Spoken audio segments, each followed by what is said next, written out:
ఇప్పటికీ మోపిదేవిలో ఆశ్చర్యం జరుగుతుంది. ప్రధానమూర్తి కింద కలుగులో ఉంటుంది పాము, అందులో ఉంటాడు. వాయువుని వింటూ ఉంటాడు, వేదనాదాన్ని వింటూ ఉంటాడు.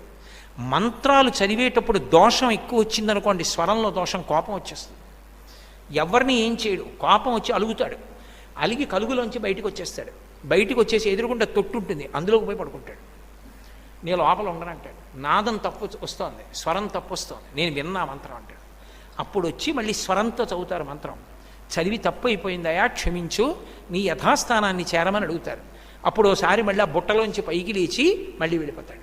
అందరూ చూస్తుండగా జరుగుతుంది మోపిదేవిలో. నేను అబద్ధం చెప్పాను అనుకుంటున్నారేమో, మీరు కావాలంటే అర్చకుల్ని వెళ్ళి అడగండి. కిందే ఉంటుంది కలుగు, అందులోనే పడుకుని ఉంటాడు. అందరూ చూస్తుండగా బయటకు వస్తాడు. స్వరం తప్పినా, అనాచారం ఎక్కువైపోయినా బయటకు వచ్చేసి అలకపాన్ పెక్కి పడుకుంటాడు. మళ్ళీ వెళ్ళి వేదం స్వరంతో చెప్తే లోపలికి వెళ్ళిపోతాడు. ఆ నాదాన్ని ఇష్టపడతాడు కాబట్టి సర్పరూపంలో పడుకుంటాడు. చిన్న అపరాధం జరిగింది, ఒకసారి బ్రహ్మగారిని నిగ్రహించాడు. ఆ కారణానికి వచ్చి పుట్టలో పడుకొని ధ్యానం చేశాడు.